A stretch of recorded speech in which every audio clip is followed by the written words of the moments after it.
Hello, this is Joe Peters from MomFit with Joe Peters. Welcome to the Spanglish and Her Network single TV channels 250 and 251.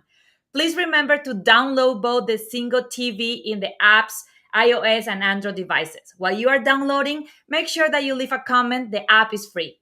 Single TV is also available in Google Chromecast, Amazon Fire, Fire TV, Roku, and Roku Stick since 2016 in all smart TVs. This episode, you are up for a treat because we are going to be talking about something that one of the things that I say that is the best gift that we can give our children. And for some of you, you're going to be like, what is that? And what that would mean to have to do with baby link feeding. And then we have Aileen as our guest today. Aileen is a best-selling author of two books, and she dedicated her life after her own journey to teach and coach moms around the world how they can, in a safe, practical, easy way, introduce their babies to foods. Why this is so passionate for me and a topic that I love, and I love Aileen with all my heart. All of you know how important it is for me nutrition and have a healthy relationship with food. And lately, the latest research are showing that doing baby led feeding and helping your baby to empower into eating themselves help them not only short term but long term in their life with things as less food disorders, eating disorders, being able to have less chances to have obesity because they are empowering to actually eating what they want and then be able to stop. So we are for an amazing, amazing episode with this beautiful and amazing woman. Aileen, thank you so much for being Thank here with you us. for having me. It's Let's so gonna nice to meet you in person. I've talked to you for so many years, like on social media, and we've never had this chance to talk. So it's great. I know, I know. So it's gonna start from a little bit. Tell us a little bit about your story, about your why, how you start baby led feeding, and then we will go from there. Okay, so I was in the middle of breastfeeding my little boy Oscar when he was about maybe 9 months old, and I saw a documentary and a TED talk actually about sugar and children and how much sugar was impacting our children's lives, not just the now as like the treats that they were having, but the effects that sugar were having in their later life. So from like diabetes to obesity, and how much sugar is in all of the foods that we feed our kids. And so I was looking down at my lovely baby and I thought, I don't want this to happen to him. And I have two other children, and I just thought, like, I don't want this to happen to them. And so I started to make lots of changes in the way I was feeding my own children at home. And I had done baby led weaning with my daughter Jade, she's now 20. And at the time, she was like 6 months old. She refused to feed from a spoon. And I gave her like loads of different types of nutritious foods and really encouraged healthy eating, lots of vegetables, lots of really good proteins. And she just became the best eater ever. So I saw something in this. I didn't get that. Oh, sorry. That's my computer was like listening to me and doing its Siri thing. But I saw this amazing the way she had just developed into this amazing eater. So then when my other babies came along, I just wanted to let them feed themselves like that. And then with this new sense of trying to do the best I possibly could when it came to my children's foods, I made everything from scratch. So I never bought jarred foods or packets of foods. I tried to make everything. But I also realized how much time constraints are on lots of mums and dads, and how I wanted to try and like create recipes that you could batch cook to make life easy. So you can still cook the meals and you can still have these great foods for your child, but you can actually make so many of them ahead of time. So I started filling up my freezer. So when Oscar was maybe about 7, 8 months old, I started like filling up my freezer with all these like great foods I was feeding him. And as he was eating them, I was trying to like catalog the recipes I was making because they were amazing and they were really nice, like kale hummus and beetroot pestos and ways of getting like unusual vegetables you normally wouldn't consider giving a 7-month-old into a baby. And I started taking photographs of him eating the food, and then I'd write down the recipe. My background is in graphic design, and I decided I was going to put together a little book for him so that when he was 21, I could say, here's a book of all the recipes I gave you when you were a baby, and here's all these crazy pictures I took of you. But my mum saw it, and being like a really supportive mother, she said to me, I think there's more in this than you just giving your child a book when he's 21. I think other mums are going to see like a great benefit out of these foods you're giving your baby. And so maybe you should try and get a book, like see if you can get a book deal and send it into a publisher. And so I was like, nobody's going to publish my book. Like, that's crazy. So I wrote a little proposal, and I took 10 of my favorite recipes. And because I'm a graphic designer, I made it look amazing. And I sent in a proposal to Gill Books, which is a publishing company in Ireland. They publish quite a lot of recipe books, but they publish like really high, like notoriety books. And they came back to me and they said, look, we think it's a really great idea, but you don't have a website, you've no social media at all, nobody has a clue who you are. So maybe you should think about going and starting a little website and start some social channels and then see what happens. And then if this happens and you get a bit of a following, well, then we know there's something in it, but we love the idea. And so that was on a Friday.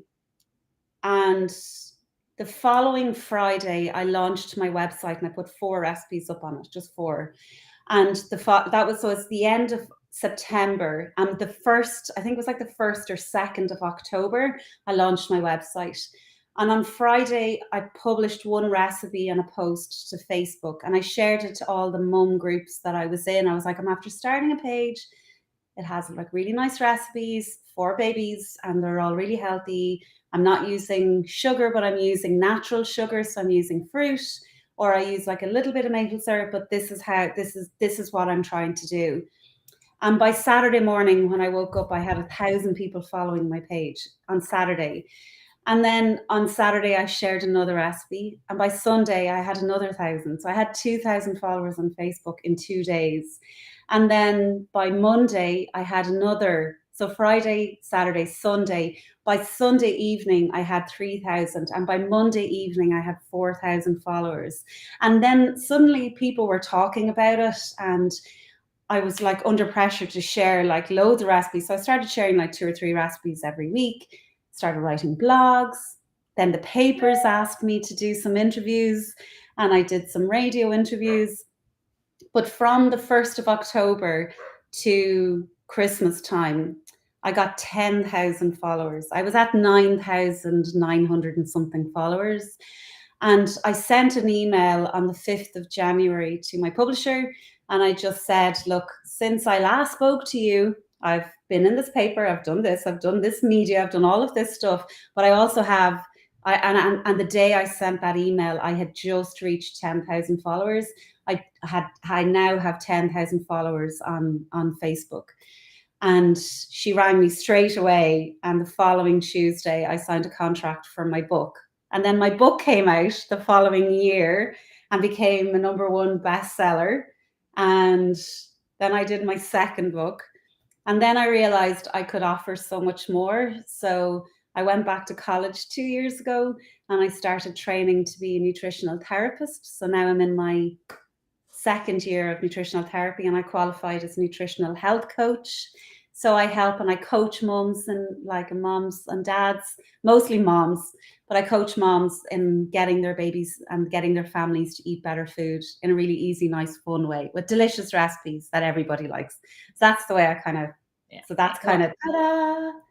Several things. The first one is I'm a mom that love Aileen recipes. Actually, when I started this journey, I was like, I want to do 100 foods before 1 year. And I think that more than half of that, anything that is not a raw fruit or veggie, anything that is cooked and prepared, comes from Aileen. But then a couple of other things before we go into the topic, because this is for, we are talking about moms and moms to be. I want also show you what is possible when we follow our heart and what we desire. You as mom, you don't never know if a spark will come on based on your experience as a mom, of your journey as a mom, and then follow that. And then Elena start one day, and then I will tell you right now, Eileen had now over 150,000 followers in Instagram, because she does things with passion, with love. She really cares about I you and really your baby. do. So I love what I do. I I love it. know, And I know. like I would have done it.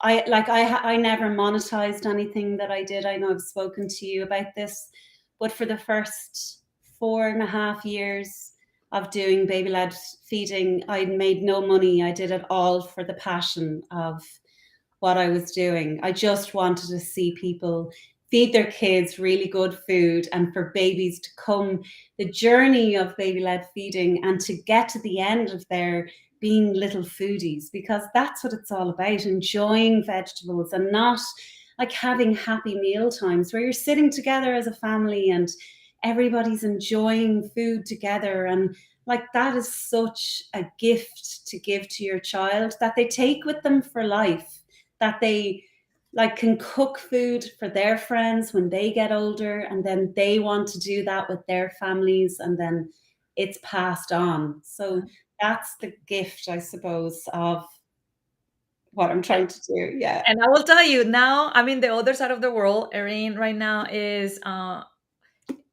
in Europe, and And in the other side of the world, we also have the book, and you see all the flaggies, because I actually love all her recipes. But with that being said, Eileen, for the new moms, for the moms to be that are just watching us and like, oh my gosh, that sounds amazing, but I don't really completely understand what that is. Why you don't share with us actually what is baby led feeding, and what is the thinking process behind it, and then when we can start preparing for starting that journey with our babies? so baby led weaning starts when your baby is 6 months old. And that's really, really important. You can't do baby led weaning until your baby reaches the 6 month mark. And there's a few reasons for this. So your baby's digestive system is not matured enough up until that point. So it's best, even if you are deciding to start pureed solid foods, it's best to wait until your baby is the full 6 months. Your baby gets all of their nutrition they need from the milk you're giving them, whether it's formula fed or you're breastfeeding. Your baby is getting 100% of all the nutrition they need from the breast milk that they get. When your baby gets to 6 months, the reason we start introducing solid food is because your baby's iron stores and vitamin and mineral stores have depleted. So they're born, they have these stores in their body, but as they get older, they progressively deplete. And by the time they get to 6 months, we have to supplement the milk that they're having. So we think about weaning as not taking away the milk, because the milk is still the most important thing. From 6 months to 12 months, milk is still the most important part of our baby's nutrition. But we need to supplement that milk. So they're not getting everything they need from the milk at 6 months. So we start to add in little bits more. And this is really important, that we give them iron rich, protein rich, vitamin and mineral rich foods, as opposed to things like filling them up with pastas or sugary foods. We want to give them the absolute best. And we always think about it as the food complements the milk. So from 6 months to 12 months, the food complements the milk. And your baby is getting 75% of all of their nutrition from the milk they're drinking. And that's really great for parents when they start weaning their babies, because it helps put their mind at ease, and it gives them that little bit of confidence. So if your baby has an off day, or your baby is not drinking milk because of or your baby's not eating food because they're teething, their gums might be sore, they might be a little bit under the weather, you know that they're getting 75% of their nutrition from the milk that they're drinking. And so with baby led weaning, it starts when your baby is able to sit up unaided in a high chair. They have good neck strength. They're starting to look like they're reaching out and grabbing food, and they're watching your food going from your plate to your mouth. And you'll see little babies like looking and following the food that they're eating, that you're eating. And we start by giving babies like really soft, squashable food. So even if they don't have teeth, you can still give them roasted sweet potato spears, which you can squash between your finger and your thumb. And a baby's gum is really strong. So even if you take a clean finger and put it inside your baby's mouth for a few moments, like your baby will gnaw down on your finger and you'll very quickly know how strong those little gums are. They're super, super strong. And so when we give our baby food that their gums can manage to chew down, your baby will start developing that chewing mechanism that's in their mouth. And so we give them things like roasted sweet potato spears. You can give them roasted butternut squash, spears of avocado. You can give them florets of broccoli or cauliflower. Or you can just go straight into giving them little baby fritters or little veggie pancakes or any of the recipes that are in my books.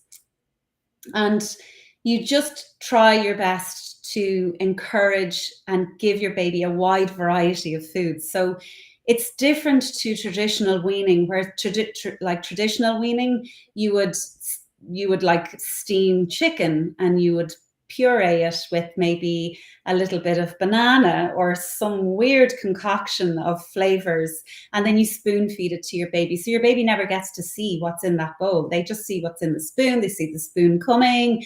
They're like, spoon is coming, food is coming, and that's all they see. Whereas baby-led weaning is different. They reach out and they touch the food and they get to feel the food. And there's this like texture that they get to experience, and picking food up and putting to their mouth helps to develop their brain a lot better because they're getting that hand-eye coordination a lot quicker too. So it's an amazing experience. And then you can change the types of foods you're giving your baby as they step along. So at the very beginning, you're giving bigger spears, larger bits of vegetables that they can pick up. All of them should be soft to squash between your finger and thumb. And then by the time they get to 9 months, you can, once they have their pincer grasp, so they're picking things up with their finger and thumb, you can give them smaller foods. So you can cut the potatoes a little bit smaller, or you can give them like smaller things like squashed peas or squashed blueberries. And it's really important to make sure that when you do start baby-led weaning, you're doing it in a really safe, easy way. So you want to like follow your common sense principles, I like to call them. So no food you have to be able to squash food between your finger and your thumb. Super important. And that's my number one thing. And then the second thing is you don't want to be giving your baby hard foods. So use your intuition. You're not going to give your baby hard foods like nuts, like whole nuts or whole berries. You want to chop berries into four, and hard nuts, you're just not going to give your baby things that they could potentially choke on, because you don't want that to happen. So yeah, so that's in a very nutshell what baby I led love it. weaning is. And when I was hearing you, one of the things that I want to tell all the audience is the special thing about Aileen and baby led feeding is there are several ways to do baby led weaning. And then you see some pictures of babies with like cakes and other things doing baby led weaning.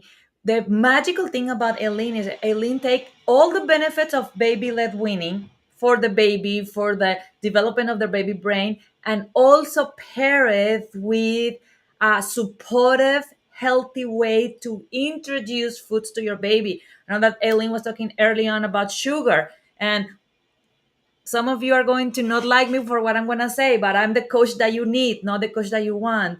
The research are showing that the brain reacts to sugar like the brain reacts to heroin.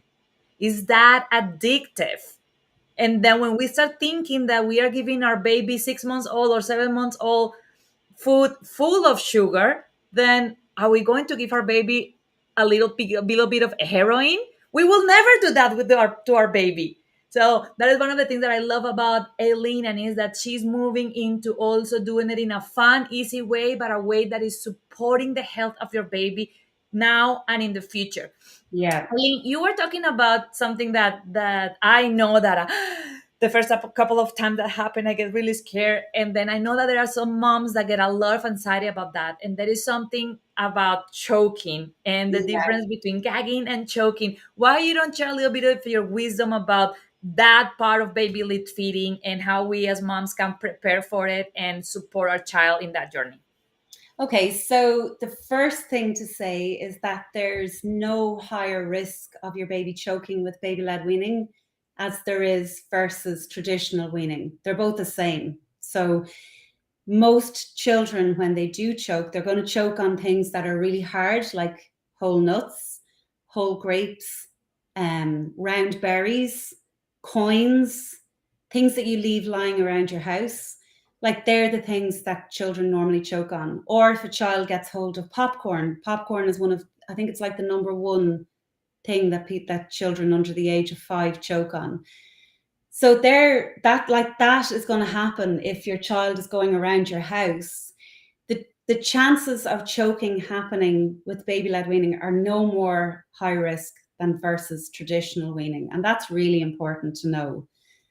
With baby led weaning, your baby may gag, and gagging is a very, very normal part of weaning your baby, especially when they're feeding themselves. So the baby's gag reflex. So you have this reflex in your mouth. If you're an adult and you stick your fingers into the back of your throat, you have to stick your fingers right back for you to gag. But with a baby, it's not like that. A baby's gag reflex is more towards the middle of their mouth, and it slowly moves back as they get more developed and eating and all of that stuff. So when any food goes past the middle part of their cheek, they're going to gag and splutter it out. But gagging is really, really important. And it's a really, really great thing. It's a body's way of keeping the body safe.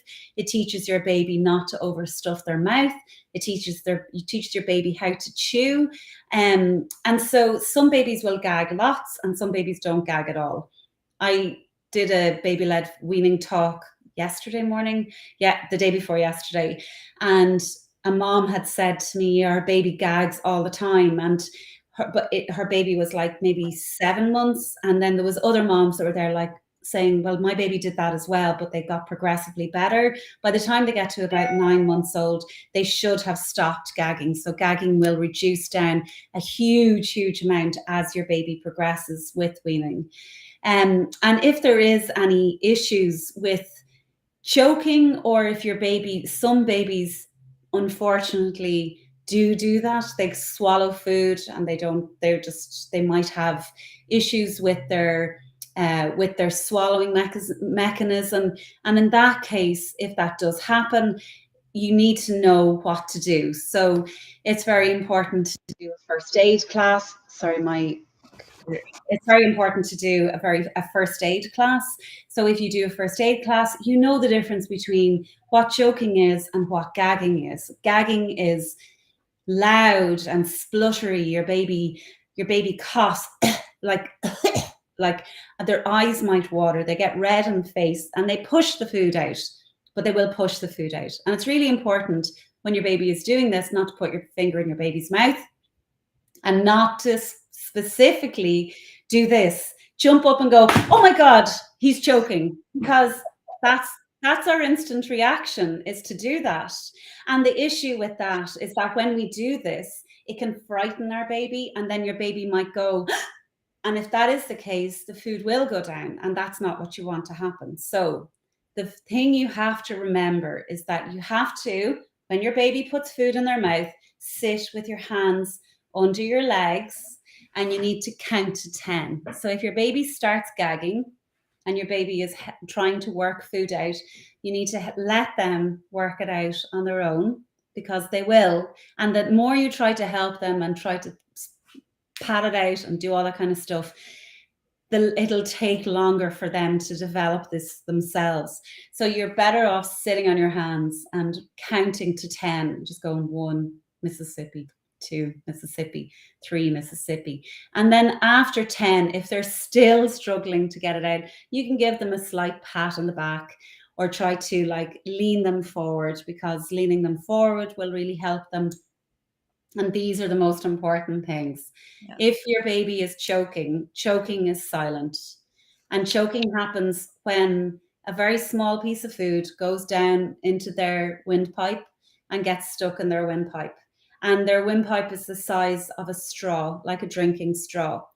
So if your baby does choke and food is lodged here, there are methods and things that you can do to help get the food out. Sharp slaps on the back, making sure their head is forward. And I would really advise everybody that's watching to do a first aid class. It's so important. It will put your mind at ease. And even if your mind is already at ease and you're not worried about this kind of thing, it's a really beneficial thing for you to have in your life. And pediatric first aid classes are everywhere. Like in Ireland, there's lots of them here, and I'm sure it's the same in the Everywhere. US too. So, and they're really inexpensive as well. And so I think that I learned this from you, and that is one of the main things for you as a mom to see the difference is gagging. The face is red, the eyes are watering, you can hear them crying or making noise and they're uncomfortable. That is gagging. Choking is they are blue, And they're you don't silent. hear anything, they are silent. You can see them like in their eyes. Actually, my baby choked once, and it was important for us to see the difference because it was like gagging is a little bit, but choking is scary because you can see them that they cannot breathe. So that gives you a peace of mind. And with you, I was laughing when you were saying that because so I know that some moms feed their babies facing them. I Yeah. never was able to do that. I actually sit next to my baby, my baby here, and my husband diagonal. So if my baby start gagging, I was able to push my seat back, and then I start getting stressed, like sharing Yeah. him, but And in you a really way that he didn't saw me, so he didn't get like concerned or worried, like, oh my god, mom is making a big deal about this, or maybe this is not good. So that was a great point, Eileen. Now, let's gonna talk about picky eaters because there is a story that I love from you. And I actually tell it to all my mamas, all the mamas that I coach, because it was amazing. And that is that just recently you celebrate that your older son finally told you, Mom, it's okay, the avocado. And then you share that you are been trying for 7 years with him and the avocado. Let's gonna talk a little bit about that part of picky eaters and what is that taboo of picky eaters. How long really needs to a baby or a child, a toddler, try a food before they really can say that they don't like it, and how baby led feeding can support our journey to reduce picky eaters later on life. So it's my youngest son. So it's my little boy that's on the front of my book. And he likes all foods, but avocado he hated. And I could give him food. I could make something like little balls, or I'd make like little Mexican balls with a bit of rice, and I'd stick a little piece of avocado into the middle, and I'd just make up the little balls, and there would be like nice and spices and things in them, and I put them down in front of him, and he'd put it into his mouth and he'd eat it, and next thing he would literally like spit out just the avocado, and he was able to. I always thought this was amazing. He'd like sort it in his mouth, or I'd like mix different things on his plate and he'd take a spoonful and I'd see the avocado going in, and then he'd chew everything that was in his mouth. This is when he was like 2 and 3. He'd chew everything that was in his mouth, and then he'd like spit out just the avocado. He hated avocado, no matter what way I gave it to him. I could give it to him in a smoothie, or I could give it to him in like a chocolate mousse that I was making with like chocolate and banana and coconut milk, and I'd make up a chocolate mousse and I'd put avocado in that, and he'd never know it was in that. But for the most time, he knew, and he didn't like it. But I never stopped offering. So it's really important that you never give up when it comes to eating like different foods, or if your child is picky when it comes to foods, because eventually they will try it again. And so like there are going to be some foods that you just don't like. So there are some things that you're just going to be like, right, I hate it, I don't like the taste of it. Like he hates mushrooms. He will not eat a mushroom. He won't try it. I've been trying for years. He hates them. My husband hates them. And so I'm never going to win that one. But I just didn't want to give up on the avocados because they're so nutritious. And then literally like this year I made guacamole. And do you know actually how it started, that he started eating it again? I said to him one day, I was making Mexican food. We eat Mexican food once a week. I love Mexican food. So we're always making either chili or like an enchilada, or we make burritos, or we make like a Mexican kind of like take things off the table, and we have bits of salad and beans and all this kind of stuff. And I had asked him, we were doing that dinner, and I had asked him, would he help me to make the guacamole? And then as he was making it, I just thought, I'm actually going to go and make this and let him make all of the guacamole himself. So he made it all by himself. I didn't do anything. Like he cut the avocados using a butter knife because they were ripe. So he cut it using a butter knife, and then he squeezed the avocados out, and then he used a little like kiddie scissors, and he cut up the coriander, and he put in a little bit of salt and pepper, and he mixed it all around, and he squeezed in his lime juice, and then he tastes things. He's a taster. So I was like, does it taste okay? Will everybody else like it? And he was like, I don't know, I'll have a taste. And he tasted, like, yeah, it's really good. It's really good. And then he was like eating guacamole, just like that. I was like, I'm going to say nothing, because you're just afraid to say something. Yes, well done. In my head, I'm like, yeah, this is great, having a party. And in front of him, I'm like, yeah, brilliant. Put it on the table and we'll all sit down and eat it. We're like really calm. So it's really important. And every child will go through a fussy period from around the age of like 18 months to about 3 years. They all do, all of them. And it's really important how you handle it when they go through those fussy periods. And I talk to so many mums, and they all do the exact same thing. So if your child doesn't eat their dinner, they're like, oh, they're going to go to bed hungry. I'm going to make them something different. And so they give them something different, or they give them yogurt and toast, or they give them a bit of fruit, or they give them something else. And some mothers are making 2 and 3 different dinners every night. And that is not sustainable for parents who are already busy, already overworked, and already feeling exactly like so stressed out. Having to make a second dinner after making a dinner, minding your kids, going to work, cleaning the house, doing all the things that you do is not sustainable as a mom. So cut that out. Stop doing it.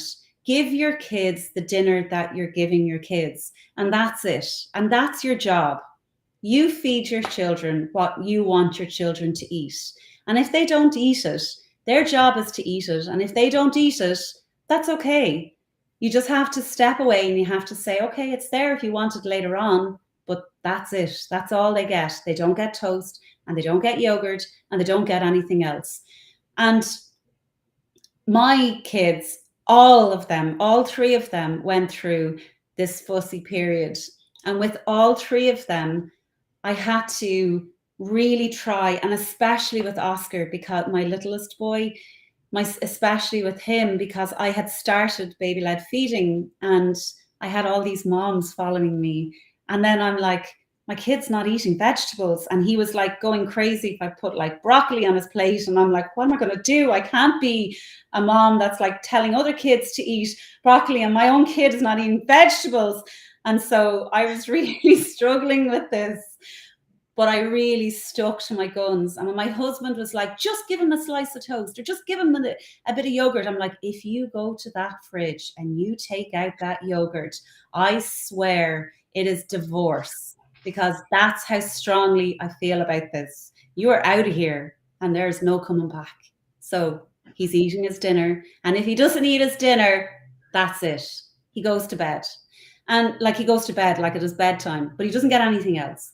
And my husband was like, but what if he wakes up in the middle of the night? He's going to be starving. I'm like, if he wants his dinner, he'll eat his dinner. He'll come back down and he'll eat it, I guarantee you. And there was maybe, like, there was lots of times where I was brushing his teeth or he was in bed already. So when he was about 3, he was literally in bed and I was reading him his bedtime story after brushing his teeth. And he'd say, I'm really hungry. Can I go back down and eat the rest of my dinner? And I'd be like, yeah, of course, you can come down and eat your dinner. And there was lots of other times where he just point blank refused to eat his dinner and wouldn't eat it and was stubborn and like folded his arms and did all of this. And I just said, that's fine. If you don't want to eat your dinner, that's okay. And I just left it at that. And I tried my best not to get stressed out with it, not to overthink it. I knew if he was hungry, he would go back to eating the food. And that was my stance with the whole thing. And he always did, bar twice where he went to bed without eating his dinner. He ate like a couple of things off his plate, but that was it.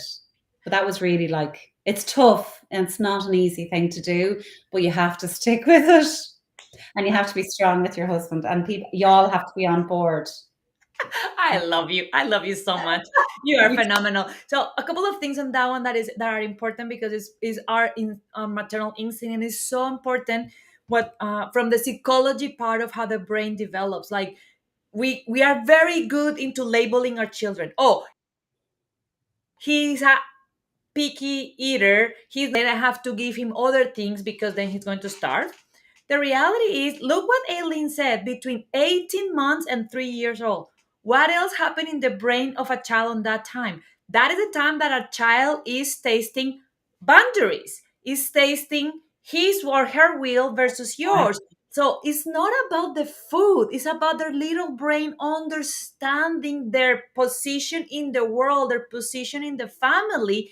And actually, if you start thinking about it, you're going to see that something similar happened with other things, with the toys, with the games, and that is going to help you to get peace of mind. That is not that, oh, I had the bad luck that my baby is a bad eater, a picky eater, but instead I start thinking on what Aileen is sharing with us. And the other one from the nutritional perspective that I tell you all is your child is not going to starve to death because he didn't have dinner, even if he doesn't have dinner and breakfast, because he had enough in his body by design that he could stay a couple of, it's going to be comfortable, no, it's not going to be comfortable, but you're not going to physically hurt your child on that. So I love that idea of Eileen. And another one that is so powerful, she's so full of golden gems. The other one was I think beautiful.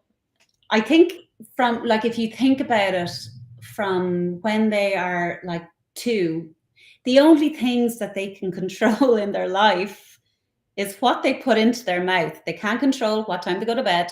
They can't control what they wear because you decided. And if they do just control what they wear crazy clothes, and you just want to get them dressed in a normal way that makes them look like a normal child.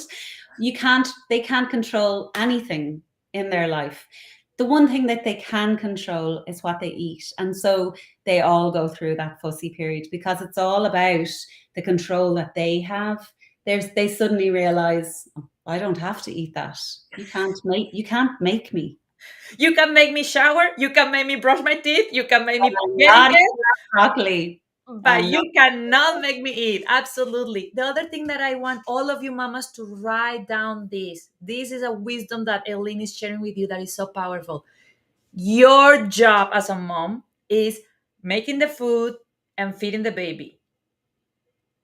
The job of your baby is eating it. Your job is not making your baby eat it. And as more you make peace with that and say, what is my job in this relationship and what is my baby? And this is an advice that she's giving us for baby lead feeding, but it's an advice for everything in motherhood. Even I was thinking about bedtime. My job as a mom is helping you with the shower, the PJs, the story, putting you in bed. And then if you don't want to sleep, then that is your choice. You can stay in bed awake, but it's not my job making you sleep, and it's not my job making you eat. So that is so powerful for you to have that peace of mind. I love that, Eileen. Eileen, a couple more of questions for you in this journey, and that is, what are some of the approaches into different flavors and mixing different flavors? I know that there is some people that think about like, no, you can have spicy foods or very strong flavors, or also I want to talk a little bit more also about how is a healthy way to introduce some of the healthy sugars to create that balance in, because we know that in our tongue we have all the different flavors, so we want to actually activate as many of them. So how you can as a mom support that journey with your babies, with your toddlers, with your children, because I know that you coach moms even beyond, like I know that you start with moms at 6 months old, and you are so amazing that then you have moms and child for the rest of their life, like their child's 5 6 years old, and then you still supporting the moms on that phase. So how is that part of baby led feeding, and the flavors and the mix of the foods and the textures and the flavors? Mhm. So, like, I introduced spices right from the very beginning, not spicy food, like hot spicy food, but flavors, because baby food doesn't need to be bland.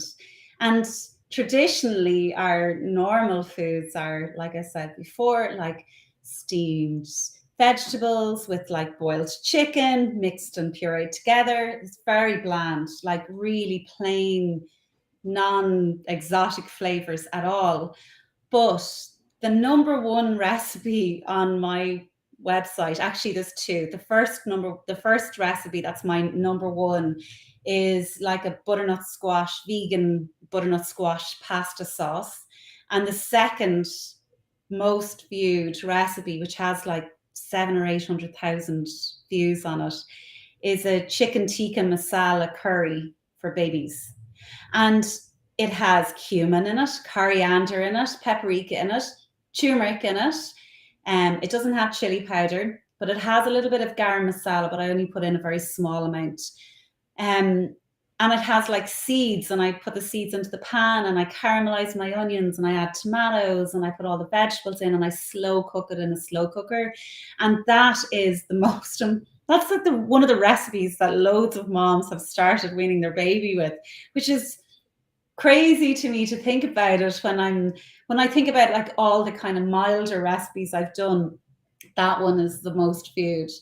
And it's really important to introduce flavors early in your baby's diet. Some babies might be a little bit um, less keen to try them, so you might have to make them like really, really, really mild. So instead of adding 1 teaspoon of cumin, you might add a quarter of a teaspoon. Or instead of the dish having 1 teaspoon of coriander, add a quarter of a teaspoon. And so you can kind of introduce these flavors and build them up slowly, slowly, slowly. And then by the time your baby is like 12 months old, like my kids were all eating chili con carnes, like we were having like loads of different types of curries from India, curries from Thailand, curries from Malaysia. And I was always looking at new ways of adding lots of flavor in. You can like spice up the meats that you're giving your baby, the fish you're giving your baby. You can give them lots of different flavor, no salt, and you're not going to add salt into their diet. So children under the age of 1 need 1 gram of salt per day, and they already like they get salt in different things that they have. Salt is naturally in some foods, so they don't need any added salt. So you leave the salt out, you just put it on the table, and then you sprinkle it on your own plate when you're serving the dinner. And the same with things like chili. So if you wanted to add chili to your plate, leave it on the table. Like I used to cook chilies for curries and like a Mexican chili in the oven. I would just like cover it in tin foil, or cover it in the oven, drizzle a little bit of olive oil on it, and then just bake it in the oven until it was like soft. And then you can crush it with a pestle and mortar, and then you can kind of add like half a teaspoon or a quarter teaspoon, depending on how hot and spicy you like things. But there's absolutely no reason not to add spices and flavors into your baby's diet, and you'd be really surprised at how much they actually really like it too. And in terms of sugar, until your baby is about 2, they don't really understand the commercial aspect of sugar treats, even until they're 3. They don't really understand bars of chocolate or like treats, like sweet treats that older kids would have. So as long as you can give them natural fruits, natural, like I make little muffins, but I use banana, or I make little muffins and I would use like apple sauce. I will make treats, like occasional treats for the weekend. I use maple syrup in it. Maple syrup is a natural sugar and it is a free sugar. So it is classed as one of your sugars that you should, like, you have to be mindful of.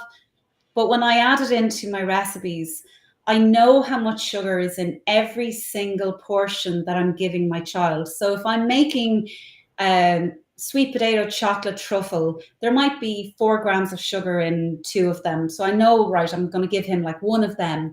And I did that in my book. So on my treats in my book, all of them that have natural sugar in them, they say there's 1 tablespoon, which is 12.1 grams of free sugar. So 24 servings have just 0.5 grams in each serving. That's a very small amount. Like they're allowed 4 grams, and like one of these little things have 0.5. So it's not even one towards their amount of sugar that they're allowed per day. So it's a really, really small amount. And that's what I was always very mindful about when I was making treats for kids.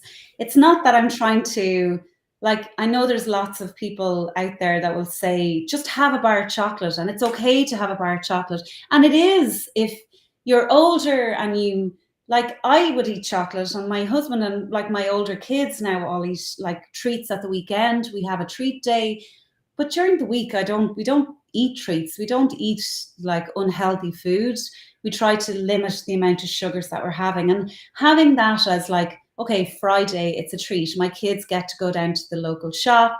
They have their little bit of money. They go in, they pick their treat, but they only have a little bit of money. They're not buying like loads and loads and loads of treats.